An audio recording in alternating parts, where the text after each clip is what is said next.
Tole se zgodi, če inženirji športnega oddelka v svoje roke dobijo model čisto navadnega avtomobila in si dajo duška. Z omejitvami seveda. Pri Seatu so očitno rekli, da ne sme biti preveč vpadljiv. In veste, kaj je še bolj smešno? Da ima tale konkurenco kar znotraj lastne hiše. Legendarnega Golfa GTI. In kako se z legendo bolje spopasti kot z več moči? Ja, Seat Leon Cupra ima kar 50 konjev več. Na prvi pogled s to belo barvo deluje kot kakšen vstopni Leon s šibkim bencinskim motorjem. Ampak na pošast pod pokrovom motorja spominja tale značka. Če vas bo ravno prehitel, pa boste mogoče že prej videli, da gre za najmočnejšega Leona, če boste lahko hitro prebrali tale napis Cupra, videli spoiler, difuzor in 2 izpušni cevi. Sam bi sicer izbral takšnega v bolj kričeči barvi, naprimer v stropeno zeleni, v kakršno je Cupra včasih že bil odet. Ja, zunanjost me je res pustila ravnodušnega. Ravno zato ga bom zdaj odpeljal na en hud prelaz, da vidim, kako se obnese na cesti. In za tega vem, da ima ogromno serpentin, tako da bo to prava cesta za test.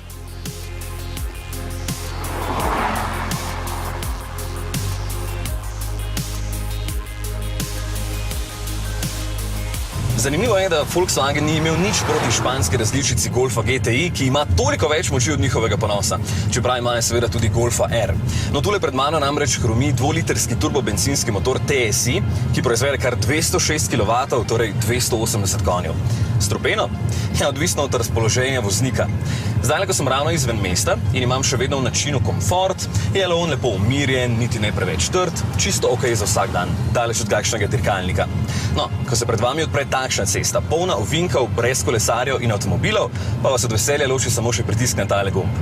Sport je čisto brez veze, ker boste vedno izbrali Cupra in...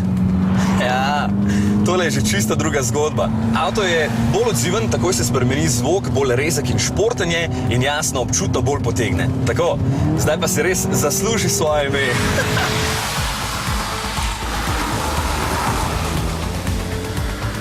Šeststopenjski menjalnik DSG bo marsikomu všeč, ker bo lahko predstavlja kar tukaj z obvolanskima ročicama in se bo lahko bolj posvetil vožnji sami, čeprav bi sam še vedno raje izbral ročnega. Ne me narobe razumeti, menjalnik dobro dela, super predvideva in bliskovito hitro prestavlja. Še bolj pomembno pa je tole. Leon Cupra ima pametno in pravo zaporo diferencijala, tako da lahko vso razpoložljivo moč prenese na eno samo pogonsko kolo in zato še bolje požira ovinke. Zakaj sem rekel pametna? Ker elektronika poskrbi tudi za to, da volana ne trga iz rok ob polnem plinu. Ja, če ostanete dovolj zgodaj, potem boste hitro postali od tega odvisni. Jasno, še vedno gre pa samo za navaden družinski avtomobil na steroidih. In samo pomislite, da greste sem z družino na dopust, njih pustite nekje v dolini, da gredo v gost, na kakšen hrib, mogoče kolesariti, to, kar se vam tako kot meni ne da, in potem je rešitev jasno tule.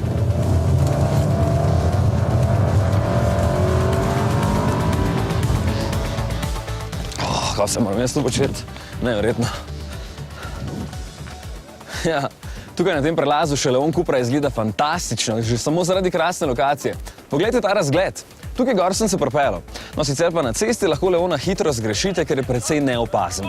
Sploh ne izstopa in če ne bi imel zadnjega spoilerja in teh velikih platišč, ki jih ima že v osnovi ta najzmogljivejši Leon, zunaj sploh ne bi bil nič posebnega.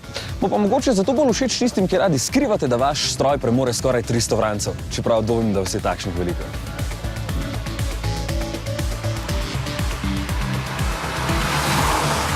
No, zdaj pa grem še više. Saj veste, vedno je treba na vrh. Očitno v gužvo, ker zdaj so se začeli gužvati tudi turisti.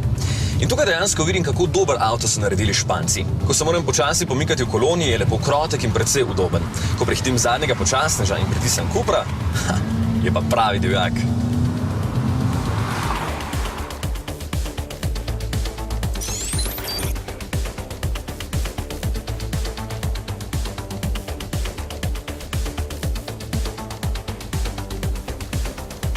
Nič še nisem povedal o notranjosti.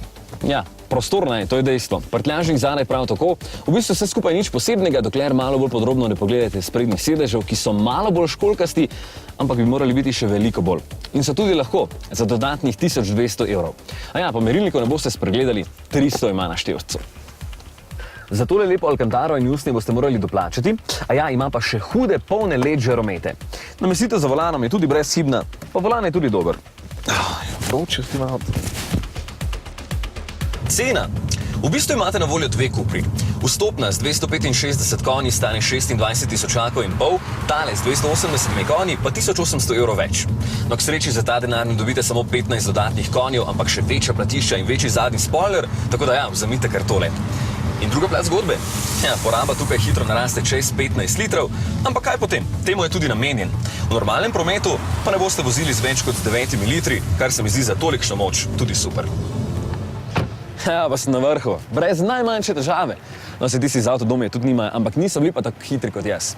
Leon je načinu Cupra res divji, hujši zvok ima, čeprav jaz bi še vedno raje imel tistega z ročnim menjalnikom, pa še cenejši je. Zdaj pa downhill.